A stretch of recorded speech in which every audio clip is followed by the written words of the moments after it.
Well, hello everyone, and welcome to today's event, Call It Out, telling the true story of racism in Australia.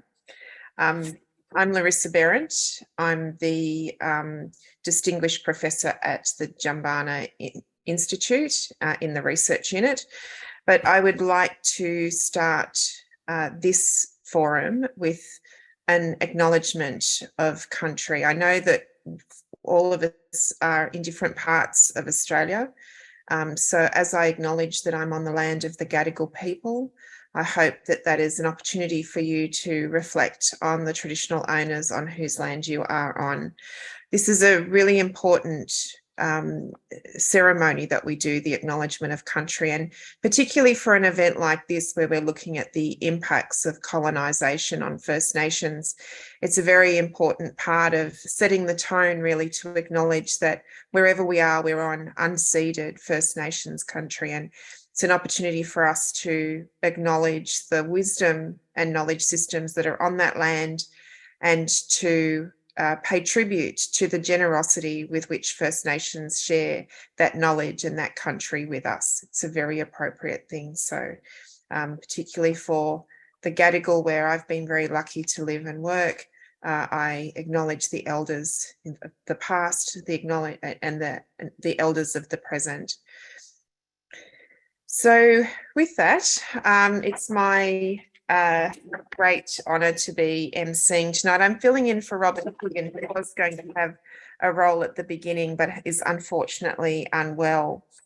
So I'm wearing the hat of stepping in with her, as well as moderating the panel as well. So just as a little bit of background, the Jumbana Institute for Indigenous Education and Research, in collaboration with the National Justice Project, developed Call It Out, an online register to record all forms and levels of racism and discrimination experienced by First Nations people.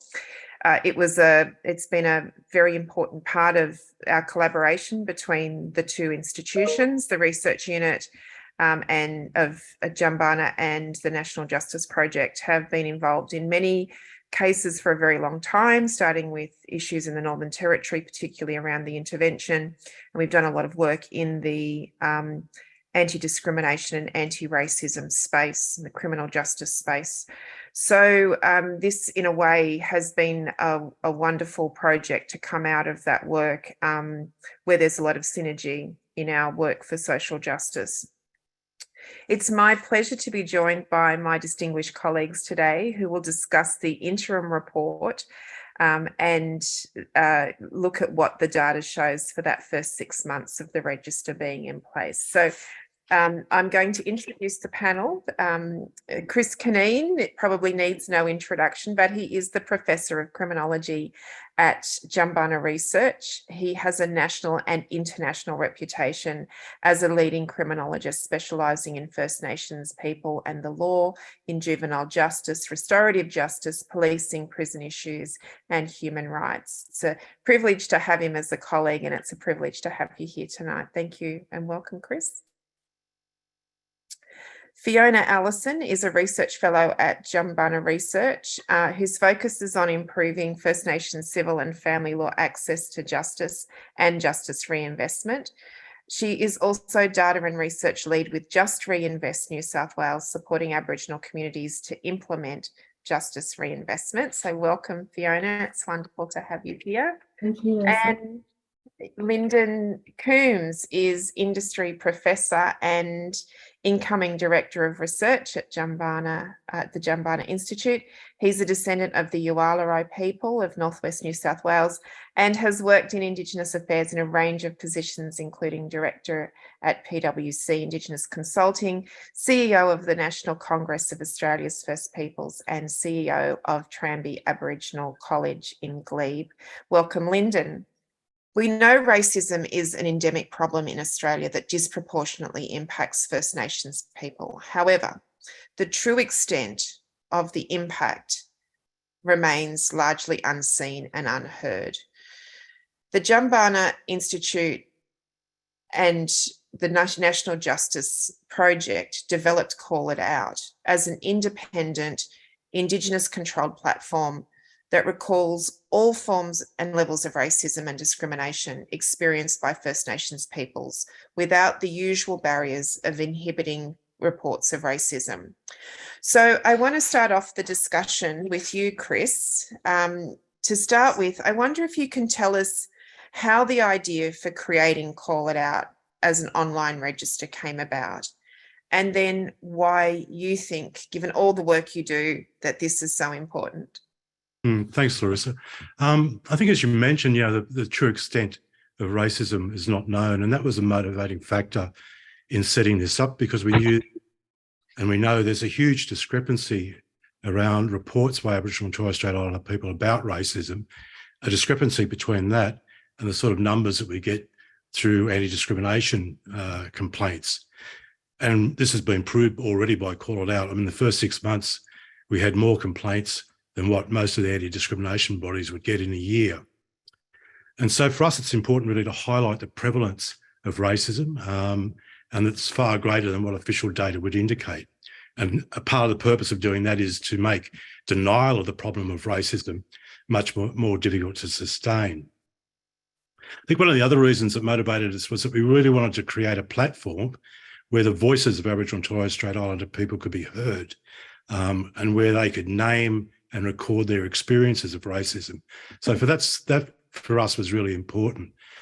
And just to give you an idea of a couple of comments in the register, I mean, one person wrote in that Call It Out wasn't necessarily going to provide justice, but it was a real catharsis for him. That was his word, in being able to write and tell his story. And another woman spoke to us of being brought to tears as she described her experiences on the register. And more practical reasons, I think, in setting it up, it's less complex, there's less barriers to using it than official mechanisms. It's more accessible than surveys of racism. So one of the things that was, again, really important for us was to have something that was what we've referred to as respondent generated initiative. In other words, it's driven by the people themselves who want to record what's happened to them. And it provides an opportunity to record a whole different range, if you like, of racism. You can record institutional and systemic racism, interpersonal racism, which interpersonal is mostly what's collected through surveys, and racism in the media and online. So it really allows the person themselves to decide what is racism and how it should be classified, and to put it on the register. And I think most importantly of all, in terms of setting it up, we wanted to provide, again, a platform or an avenue which was an ongoing testimony from those First Nations people who have experienced and suffered the effects of racism. And so all of this is contributing, I think, to the larger story about the extent and the nature of racism against First Nations people in this country. And I just very briefly want to honour the stories and the experiences that have been shared with us on the register by people who we know are brave just being able to express that in a public way on a register. So we thank them particularly. Wonderful, thank you. Fiona, I'll turn to you now. Can you share some of the top insights from the Call It Out interim report with us? Yeah, thanks, Larissa. So look, I'd encourage everyone to have a look at the report. We won't be able to share masses of detail in the webinar today, but just some of the key themes that have come out of the reports that have been made to the register. Firstly, some of the more common types of racism identified include racist stereotyping, institutional racism, racism in the workplace, and racism in commercial places. And by that, we're talking about ordinary things that people do, like going shopping for food or dealing with real estate agents to try to access housing. Sitting back and reading through the 267 reports that we've got sitting in the report that we're putting out today, I guess the overwhelming sense is that racism is all around us. It's extremely prevalent. As one woman said in the register, that she had a very depressing feeling that she was surrounded by racists, both covert and more overt.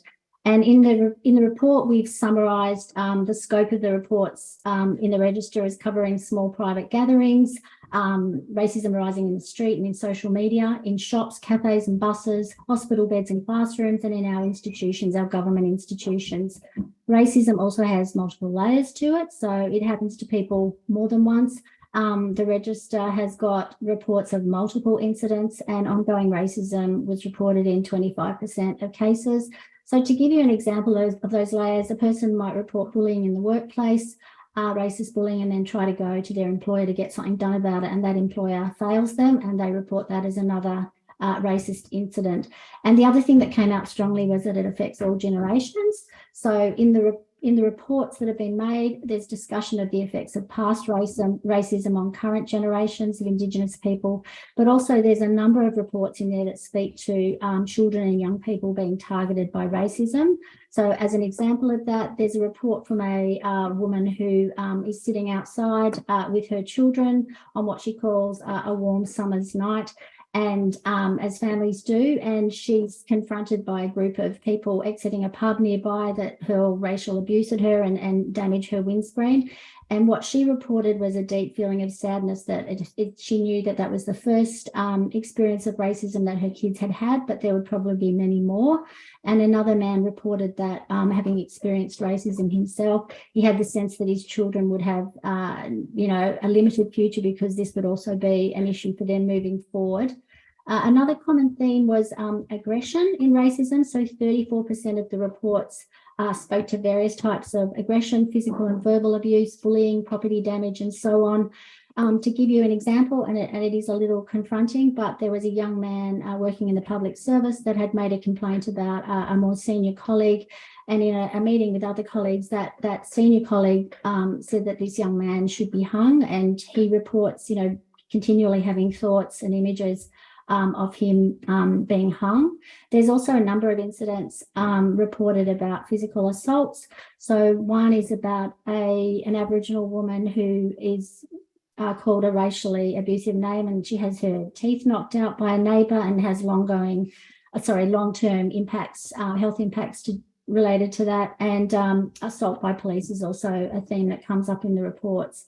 And the last thing I was just going to draw out of the incidents is institutional racism. I think Chris said at the outset that when we see, often when we see surveys that are conducted with Aboriginal and Torres Strait Islander people about racism, interpersonal racism is a really common issue, like the example I just gave about the woman who's assaulted in the street.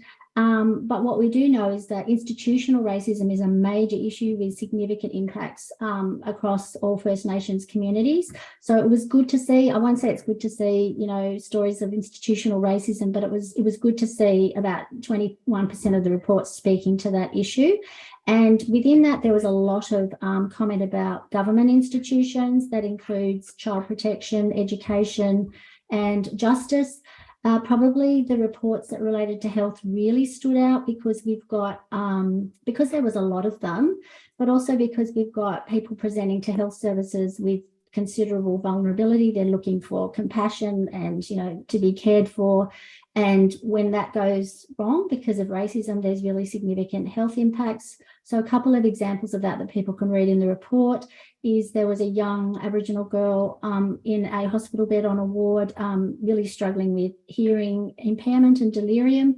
And meanwhile, a nurse reported that one of the other nurses was actively discouraging staff from admitting family into the ward to support her because they would be troublemakers just because they're Aboriginal people.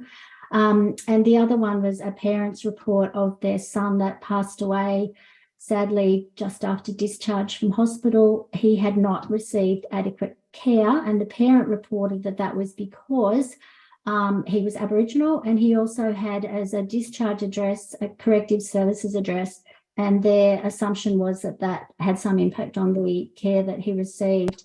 I would just say too, in terms of institutional racism, when you look at the reports, you can see why it's difficult to call out. There's a report in there about child protection assessment frameworks as being inherently racist. They don't look like it, but in the way that they're implemented and written, they end up having, terrible outcomes for Aboriginal families in terms of child removal. And the other thing coming out of that point is that, people don't need to be treated differently in order to be discriminated against. So that lady, the lady who talked about the child protection assessment framework, was concerned that there wasn't enough recognition of culture and cultural rights in the development and implementation of that policy. I'm just going to briefly run through too, because I'm sure people will be interested in it, what sort of responses people had to these issues.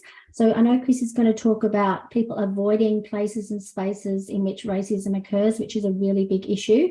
We asked people what their responses were, and one of the more common ones recorded was that people were turning to family and friends. So in about a third of cases, that's what they did, which is really important. It tells a really important story about the solidarity and support that people find in their communities.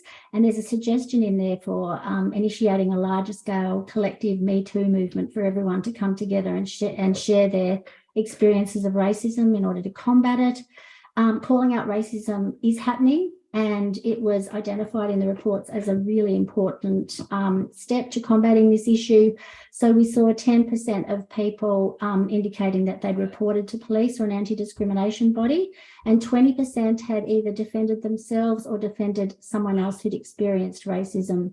So one thing I just wanted to point out that although we had just over half of the reports coming from people who had directly experienced racism, we got lots of reports coming in from witnesses and family and relatives, but particularly witnesses of racism. And it was, I suppose, heartening to see people stepping up and trying to call this issue out and actually take some action. One example is a woman at a football match who heard a racist comment from a group of young guys behind her. She called that out, so she called him out, and then a number of other people sitting in the crowd around her jumped in and also called this out. One went to report this guy to staff, and by the time they came back, he had voluntarily exited with his friends. But yeah, look, overall, people are just really calling out for more justice, more accountability, more serious consequences, while also discussing the considerable difficulties they have in trying to call it out. Another common theme was that, people might call this issue out and face retaliation and sanctioning. So the lady who had her windscreen smashed, she actually went to police and tried to report it and was threatened with arrest. And then there's another account in there of an Aboriginal student, a young student, who ends up being suspended for retaliating when he's been repeatedly called an ape by another student. And the final point I'll make, and that's a lot to absorb, but the last point I was going to make is that there's a really strong call in there for others to take responsibility. There's a quote that we've got in the report from an Aboriginal woman who said, "It can't be up to mob to constantly defend our existence." And in terms of that, the reports speak to the importance of educating the public about their legal and ethical responsibilities to be anti-racist, and also for more education about Aboriginal culture and history to combat the extensive racial stereotyping that sits within so many of the reports in the register. Thank you. Chris, I'll come back to you after that. Obviously, Fiona's covered a lot of ground, but from your perspective, what were the findings that you found surprising? Yes, I guess one of the things that came out, which we perhaps weren't expecting really, was firstly, of the self-reports, so this is people who had experienced racism directly themselves, 2/3 of those reports were made by Aboriginal women and the remainder by men. And so at one level, there was probably little difference in the reports on the type of racism by gender, but there were a few significant ones that stand out. So women were twice as likely to report racism in the workplace than men were. And I guess to some extent, that was unexpected.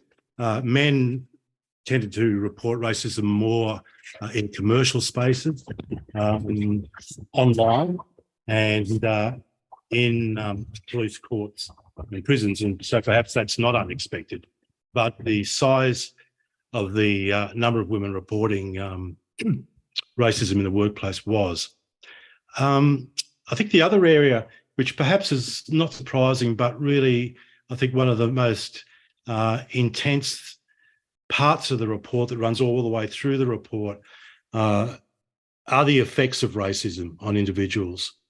And, it just comes through again and again. First of all, the pain of racism, which comes out through anger, through disappointment, sorrow, humiliation, panic attacks.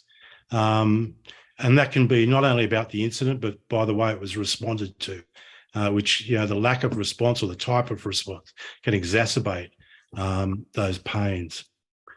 Financial effects, given that there were a large proportion that were reported that were related to workplace racism, the financial effects of having to leave work to give up your job. And certainly people reported, that all of a sudden that they're out of work and without money because of racism. The effects on children, which Fiona's mentioned, the first experiences of children seeing racism in terms of of the abuse that's shouted at their parents and so on. And also on relationships, the effect on relationships as well. And all of these, I think, feed into that broader problem about the health impacts and the long-term effects. Suicide attempts, physical ailments, anxiety, depression, PTSD, all of these things, breakdowns, hospitalizations, people mentioned all of those as the effects or the outcomes of what they'd experienced. Avoidance and exclusion was another effect. So people drop out of classes, they drop out of employment, they exclude themselves from shops in particular areas as a way of trying to deal with these longer term effects of racism.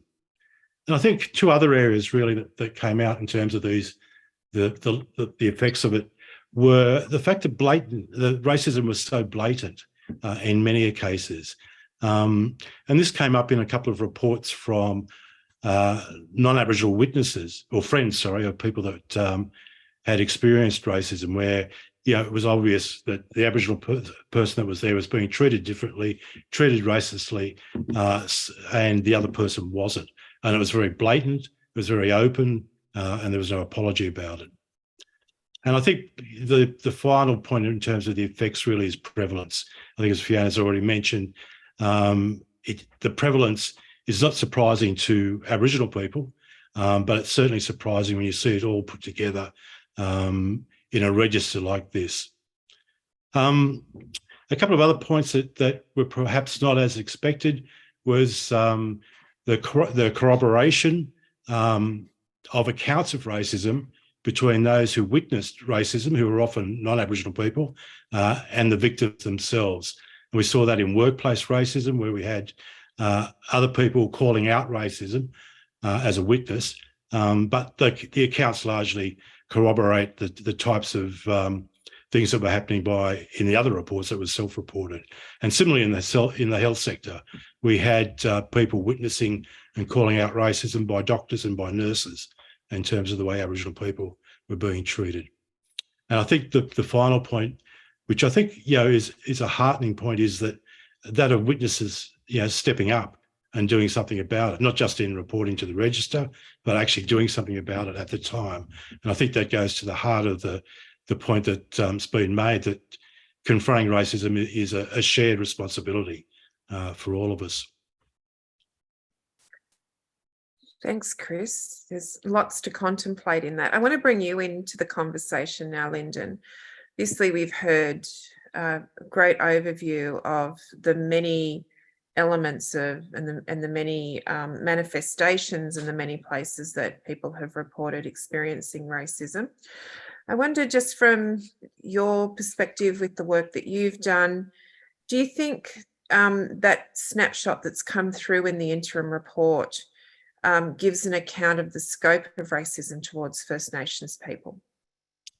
Yeah, it's done a great job of giving an insight into those experiences, the different types, and particularly the effects of that.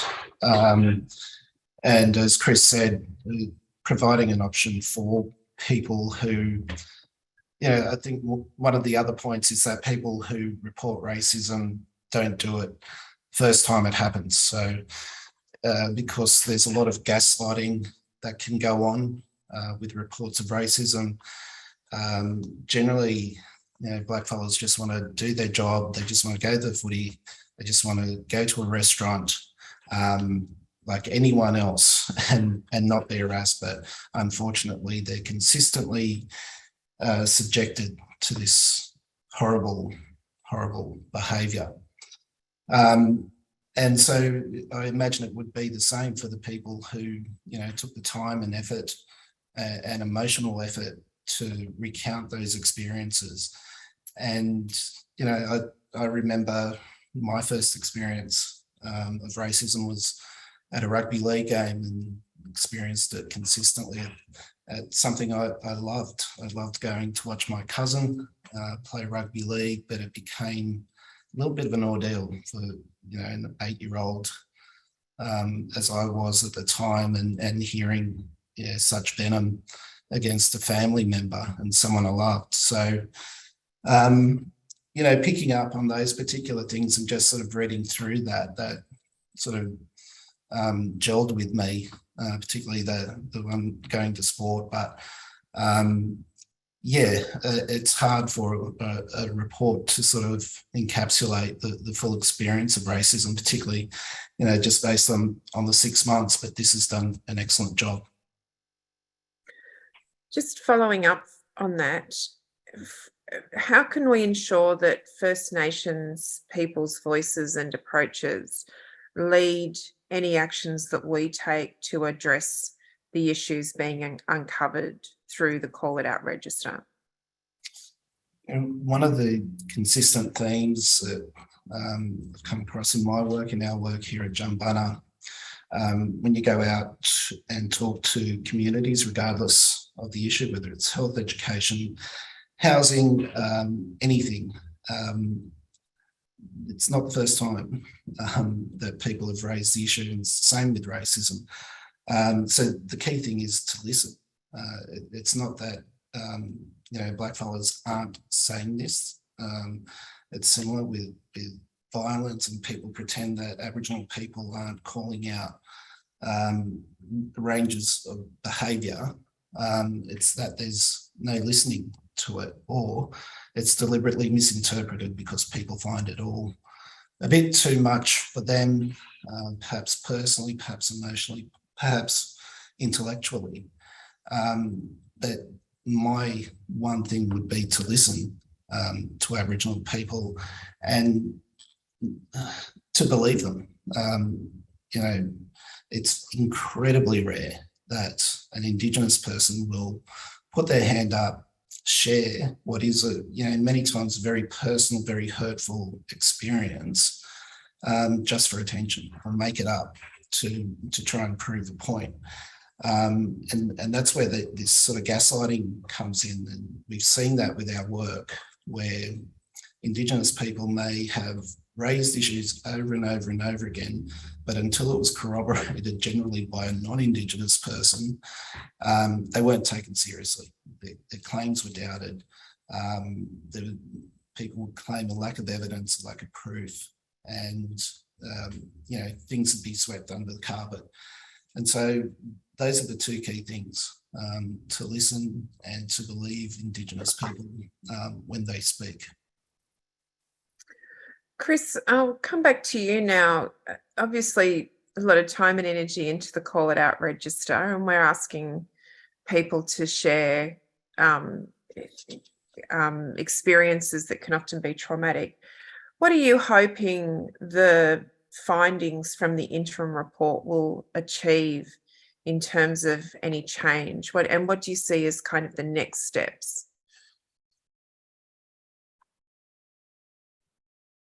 Sorry, I'm always on mute when I'm about to talk, I realise. So, look, it is the first step, and we see a kind of range of different areas, I think, where change might occur. I mean, one of the things we want to do is get out to the community level, and what we'd like to do is have a kind of mixture of advocacy and assistance to people who have experienced racism, as well as encouraging people to fill in the Call It Out report. And I think, we can have communication strategies, we can have a promotion, we can have advertising, all of that's important, but I think we're, an important part of it, and one which we're really deeply committed to, is to getting out at a community level and to talking to people at a community level, so that we can provide both support and advocacy if that's required, as well as expanding the use of Call It Out.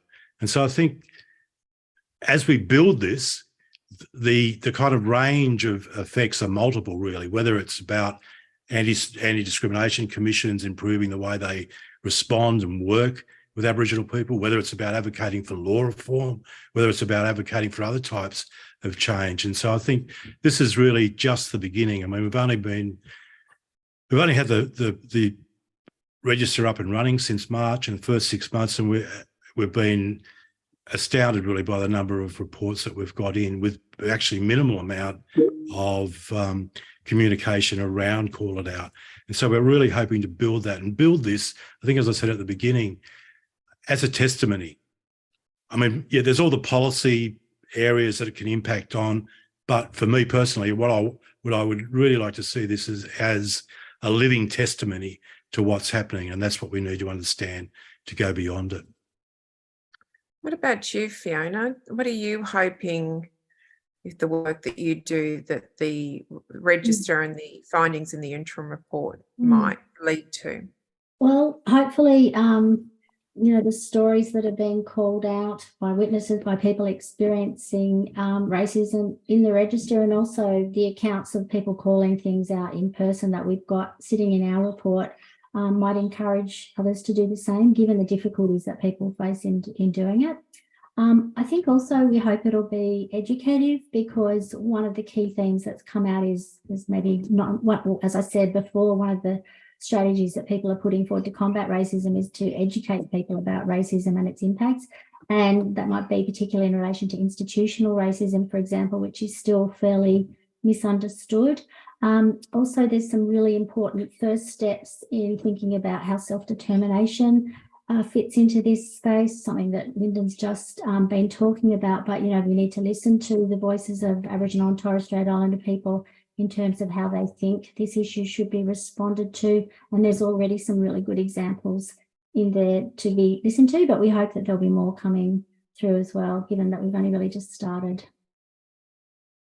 Lindon, what do you hope can be triggered by a project like this that seeks to capture experiences and give a platform for people to talk about their experiences of racism? What would you hope might be transformative about that, and what transformations are you hoping might evolve? Yeah, I think it's education and awareness. And, even for someone like me who's had a lifetime of experience with it, with my family, and working in the area, even some of that sort of struck me at different times. And often people don't understand an issue until they see it, until they experience or it happens to them. Similar with people's experience with police. They may be fans of police, but it takes one sort of bad interaction and they start to reconsider the role of police and the relationship they have with society. So I would hope that people would be a bit more aware, that they would be educated a bit more to find ways that they are comfortable with intervening, firstly identifying it, knowing it when it happens, and providing support to those who are affected, as we heard from that example earlier. Chris, one thing that I was just wondering in listening to the range of experiences that have been captured, and the point was made at the beginning of the seminar, but I wonder if you have any reflections on it. And it's this, that when legal frameworks are set up, anti-discrimination laws, sort of, workplace laws, etc., to combat racism, they're quite narrow. And I wonder what your reflections are about that narrowness compared to what we're seeing in this interim report in the scope. Just be really interested to hear what your responses are, or what your reflections are about the limitations of the legal mechanisms and response compared to what the problem is that you're mapping out with this project. Well, there's a yawning gap between the two. And I think for us, it kind of relates back to that point about community. I mean, we've seen it over and over again. The policies and law reform are constructed in a way that is absent from the voice of community.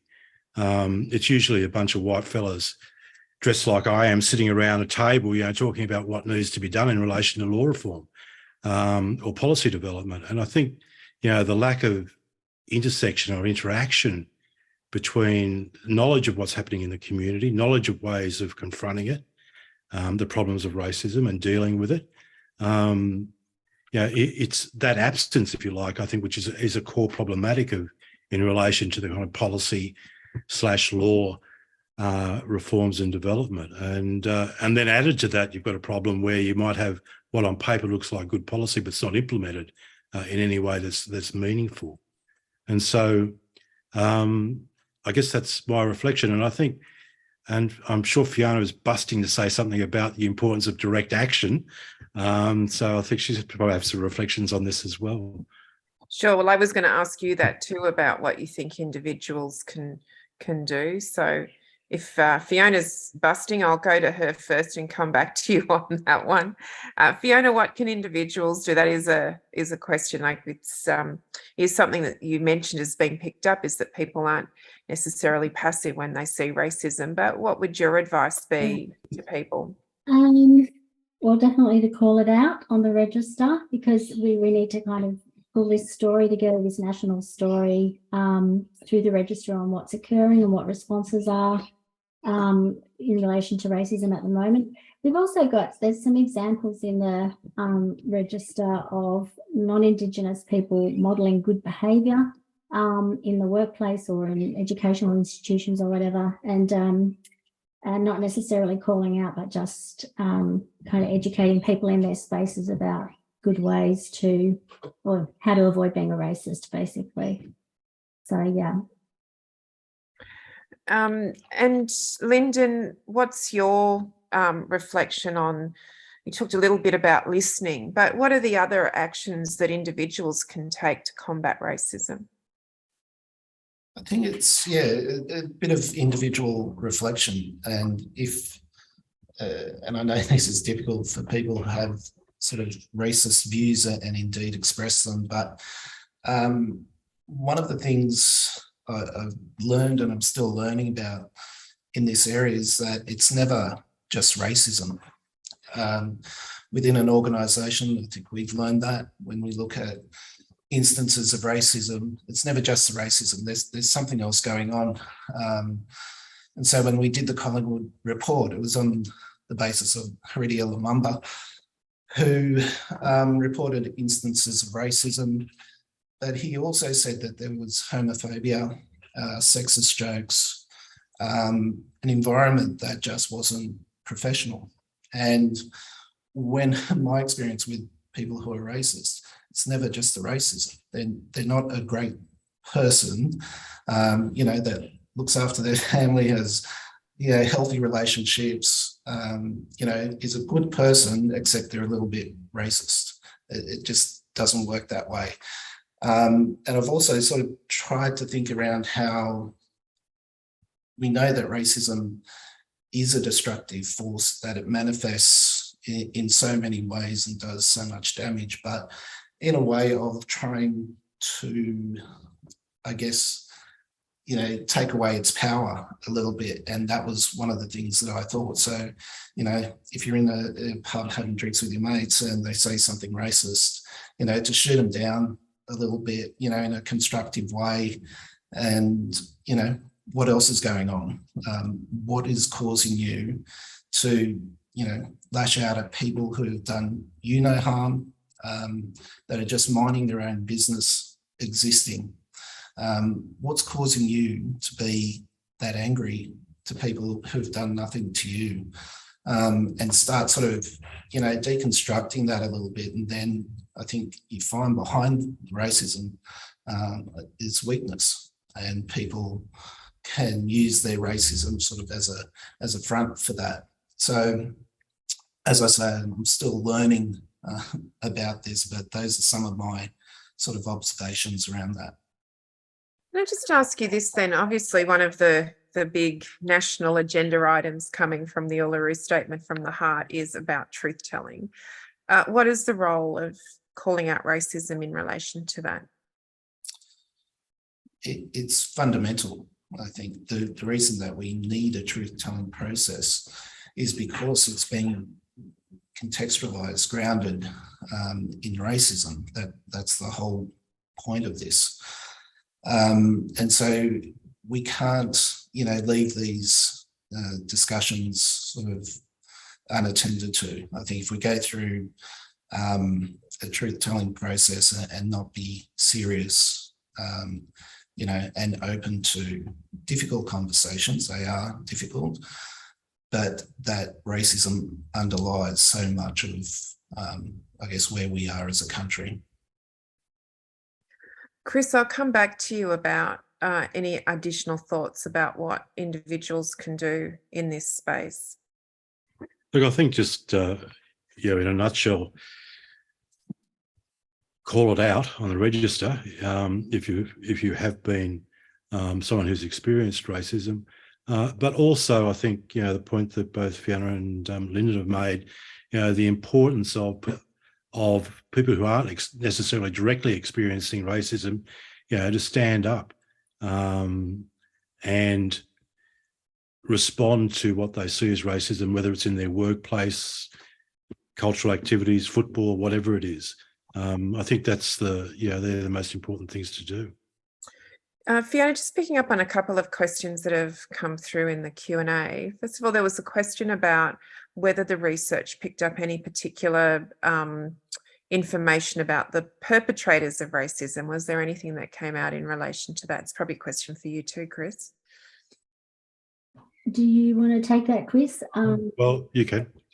I know there was data that indicated that perpetrators were more likely to be female, but then we also had more reports from women. So that, sorry, I don't know if that makes sense, but yeah, it may be. I don't think that does make sense, actually. Chris, do you want to speak to the data stuff? Well, yeah, I mean, the majority of perpetrators that were identified were women. That could be a function of the fact that the majority of the self-reports were also by women as well, self-reports of racism. We didn't, for this interim report, we didn't delve into the information around perpetrators. We wanted to focus more on people that experienced racism, but it's certainly something that we want to look at more in the annual report when we can delve into. We'll have more numbers to look at, I suppose, in terms of registrations, and we can delve into it a bit deeper. So we're not sure at the moment whether the fact that the majority of perpetrators were women is actually directly related to the fact that it was a majority of women compared to men that were reporting racism. But can I just jump into, Larissa, and say that there, as I said before, there is quite a lot in there about institutional perpetrators, and that there's a real need for much better much tougher consequences for institutions as well, setting aside the gendered issue. Sorry.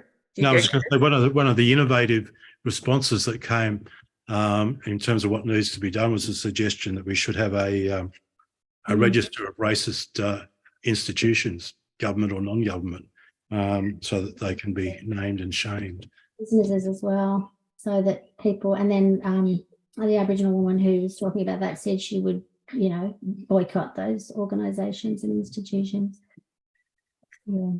There were a couple of questions too about that go to communication, and one was, again, this is probably for Allison and Chris. One was how was information about the register sent out? How was the fact that it existed? How was it disseminated?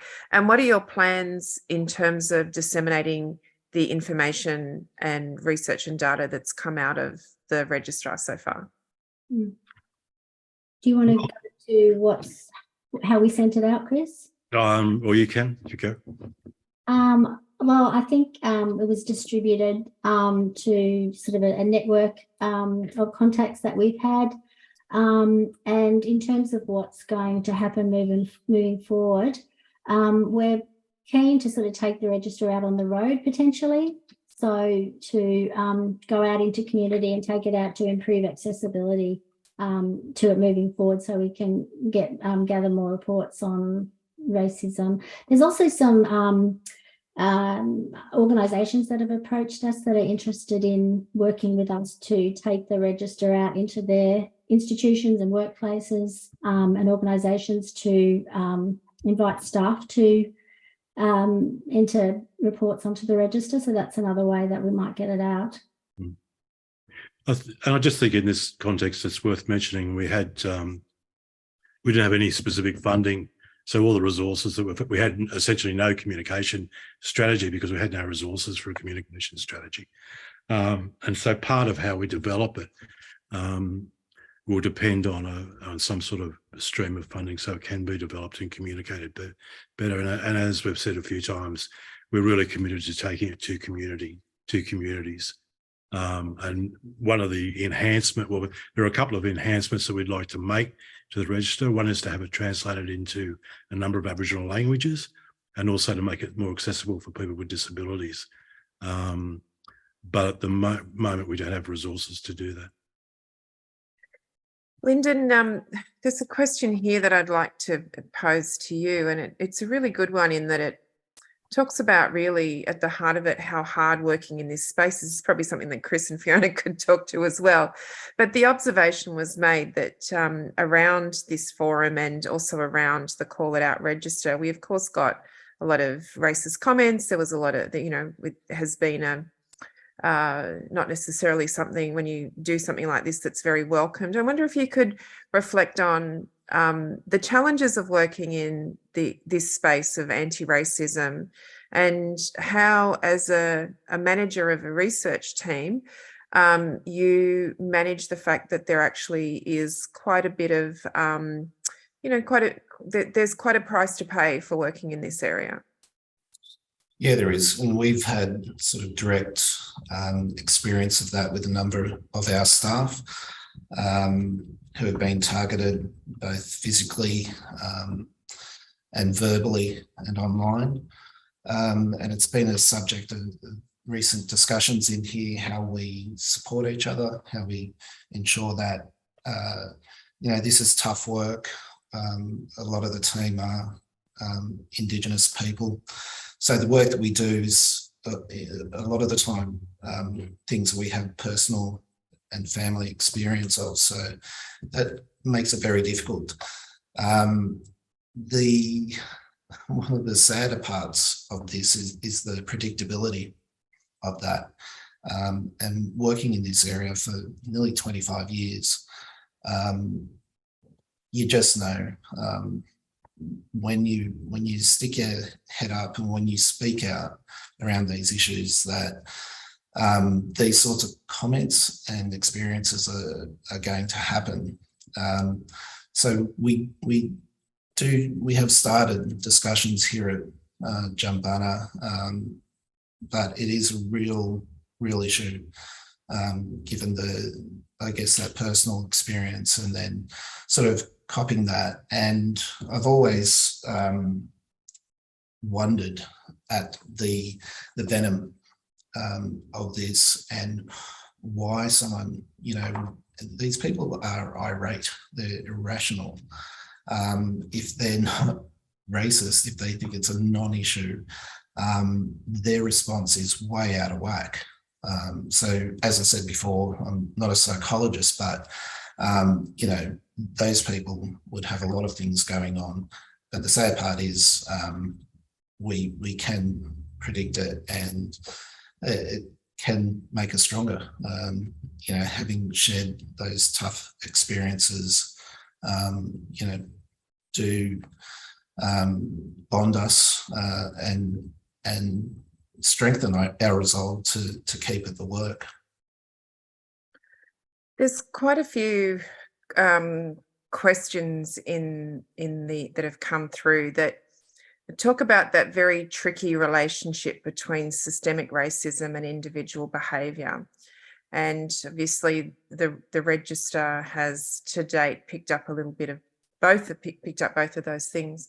But I was just wondering, and perhaps it's a question for you, Chris, because you've worked in many instances, thinking of the work you've done in policing where it's systemic, and then you've looked in other places where it's probably more individual. But what are your reflections on the challenges of how you address systemic as opposed to individual actions? Difficult question. I love giving you a hard question. I give you all the easy ones. You've got to have a hard one occasionally. It is a very difficult topic, though, and it's not surprising people have been grappling with it. So your thoughts will be interesting. Yeah. Look, I think the initial problem, I suppose, you have is demonstrating how institutional racism works. I mean, in some cases it's obvious, but, you know, in other cases it's not.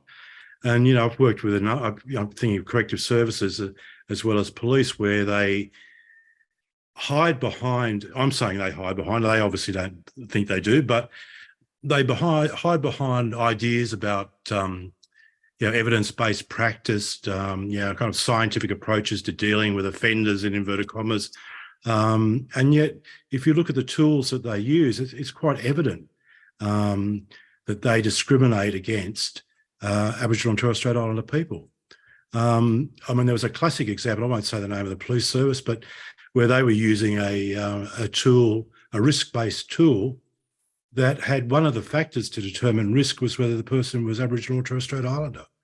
Now, that is embedding racism into an institutional framework. And yet it was created under the kind of rubric of you know, evidence-based practice. And so this is probably not answering a question, but I think it's the interrelationship then between individual decision-making. And I think the thing about systemic racism has always been that institutional racism or systemic racism doesn't depend on races at the individual operational level, if you like, to reproduce racism in terms of its effect on Black or minority or Aboriginal and Torres Strait Islander people. And so I think we have to understand that, how that works, to be able to confront it. Can I just make one quick point too, in answer to your earlier question that Lindon was talking about in terms of the impact of racism? One thing we didn't mention was that a bit over 10% of all the entries or reports on the Call It Out register were by racists. So we had over 300 reports, and a bit over 32, I think, or 33 were actually racist entries where people were using the registry to, you know, spit all the venom that Linda was talking about. Just a couple of quick questions. I'll make a comment. There's a few people asking about how information can get out there. So hopefully there's a way to spread the word into those remote communities or into your networks, your public local libraries, about the fact that the register exists. That would be great. And also spreading the news about the findings. There's a couple of questions too about whether there's any particular law reform that you hope might come from this, particularly given some of Chris's comments about the limitations, and another question from one of our colleagues about whether or not there's a possibility that there could be anti-discrimination cases or other cases that come out of some of the complaints that have been made on the register. I can probably answer that, Larissa. Great. So just in terms of complaints, yeah, we have in mind that down the track there might be a way. I mean, one of the difficulties of lodging complaints is when, for example, they need to be written complaints. We're hoping that somewhere down the track there might be a way for reports that go into the register to funnel into the complaints mechanism, hopefully attached to some advocacy, because that's also a really significant barrier to putting in complaints, is actually having someone walk beside you while you do it.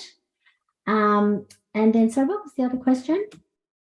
It was whether law reform. What So law reform might be flagged. Yeah, the intent of the register is to gather a whole heap of evidence that can be used for those sorts of approaches or campaigns. Whether or not we actually get involved in them is something we'd need to decide. But yeah, the idea is to gather evidence that could be fed into that sort of approach. I'm just mindful of the time, so I'm just going to quickly ask each of you if you have any final comments? I'll start with you, Chris. Look, no, only to say, just following on from what Fiona said, there were certainly some reports on the registry that could potentially involve future legal action if the person wished to follow up. If the person was wanted to do that, and I think that's why one of the things that we wanted to definitely do was to enhance the register with a kind of automatic IT solution to this, where the report would be automatically generated for a complaint body if the person wanted to take that route. Any last comments or reflections from you, Fiona? Yeah, look, just that we know this is really just the tip of the iceberg, that I'm sure we could sit down with an iPad on the corner of the street in many places in Australia, and we'd probably get 100% of Aboriginal and Torres Strait Islander people reporting racism. So just that, our intention is to really get it out there as much as we can in future, so we can give people the opportunity to have a say. Great. And Lindon, any last thoughts or reflections? Yeah, just obviously spread the word about the register, listen when Black people talk, and try to be a bit more aware of that experience, and to be active if you see it or experience it. Well, I'd just like to draw this conversation to a close, echoing those words that I hope people will spread the word about the register, and that they will hopefully disseminate the findings of the interim report, and keep an eye out for the continual reporting against the findings of the register. Chris Cunneen, Fiona, Allison and Lindon Coombes, thank you so much for your insights, sharing your work and your commitment to this space.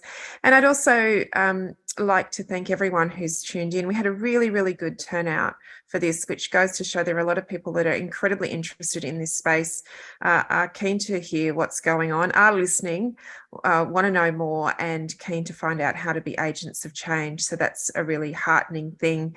So on behalf of Jumbunna Research and our valued, wonderful research partners, the National Justice Project, thank you all so much for being here, and hope to see you next time we talk about the register.